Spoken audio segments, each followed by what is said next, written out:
Hi guys, how are you all today morning? Good morning. Today is 27th December 2022. In the process of discussing various case histories that vouch for the proverb, you are judged by the company you keep, we shall discuss about another case history. There was a family, a Jewish family with the surname Zwillman. This particular Jewish family hailed from Europe, but it got relocated to either Newark or Newark in New Jersey in the United States in the turn of the 19th century. There were very hardworking, humble, nice people in the family, along with several children. One of them was born on 26th July 1902. His name was Abe Zwillman. The family was almost dirt poor and they went through abject poverty.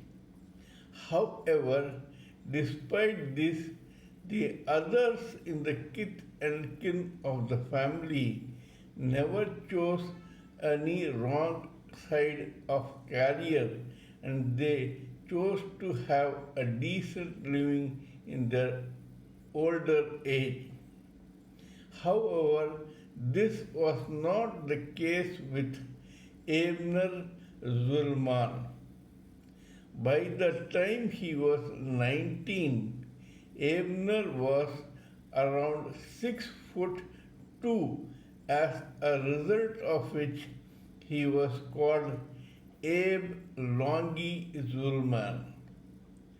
To give credit to this boy, he was a bony, gangly, strong boy with a group of friends, and they started career humbly in the sense that they began working alongside the hawkers and pushcart vendors in their locality. Abe Longy Zwillman was no exception to the rule. However, people noticed that this young man was in a hurry to make money fast. He was always cooking up schemes to make money fast. This guy began catering to the middle class and upper class neighborhood in that area. At that time, there was some urchins of the Irish and Italian variety who used to harass these pushcart vendors and steal, bully, and indulge in lot of violence with those poor people. To protect them, Abe Longy Zwillman and his own friends started a gang of their own, and they all indulged in various quarrels, fights, and brawls so that he could fight away those troublemakers from the locality, much to the relief of the pushcart vendors.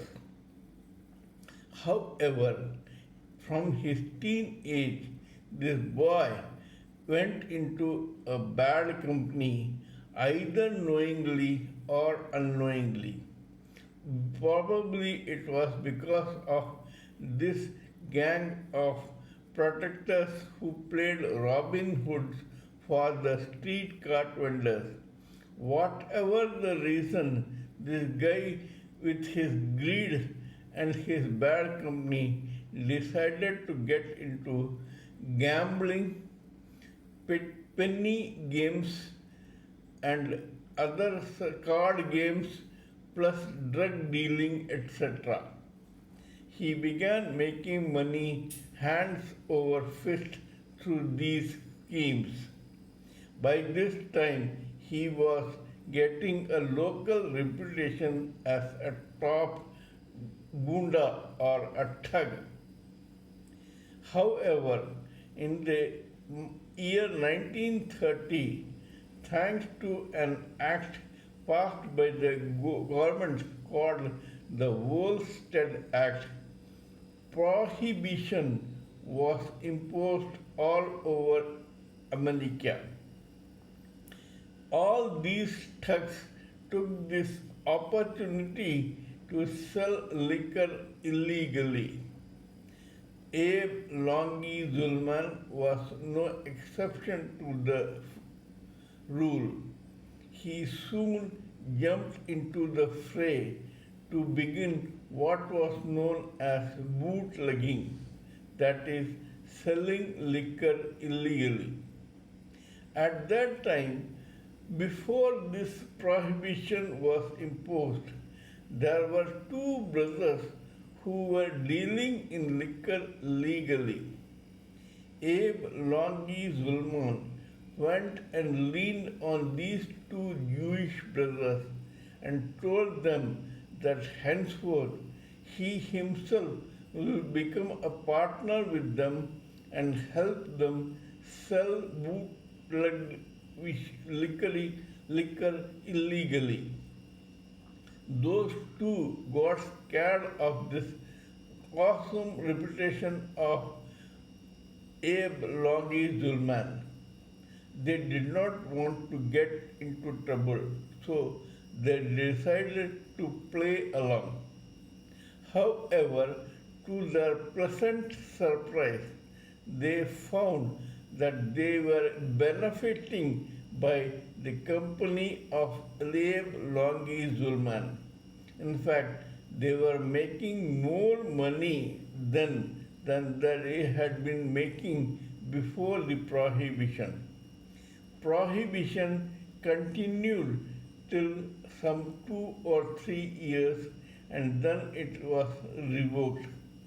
These two, who had by now become grateful to Abe, offered to this man to go legit and play along with them so that they could do this business of liquor legally. This was a God given opportunity to this Abe, who was always thinking of making money. He was being offered a position in the legitimate business of USA. However, destiny cannot be changed.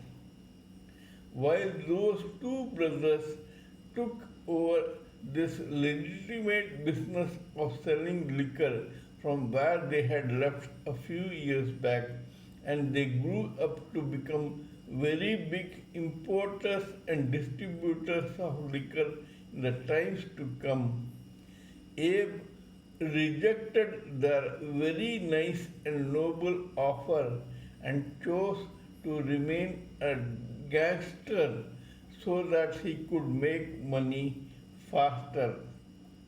That was the mistake that Abe had made. He did not know then what he was doing and what he was dreaming about. According to Abe himself, the gangster's life is only 20 years. Abe's downfall started in the year 1950, and he was embroiled in various legal controversies and commissions, as a result of which he died an ignominious death in February 1959 at the age of 8 or so. This could have been avoided if only he had taken the sane advice of those two Jewish brothers who he himself had made millionaires during the bootlegging era. This shows you are judged by the company you keep. If Abe had gone legit, his family would have settled down to a very decent living. But he chose to be a gangster and thus met a macabre end. Kindly let me know what you think of my talk on this particular story. Please give me your own opinions, ideas, and thoughts so that we may keep reminding you, we may blend everything together for the sake of the society. Please subscribe to my channel and press the bell icon so that I may remind you of my other videos. Till we meet in my next video, it is good morning from TSV Raghavan.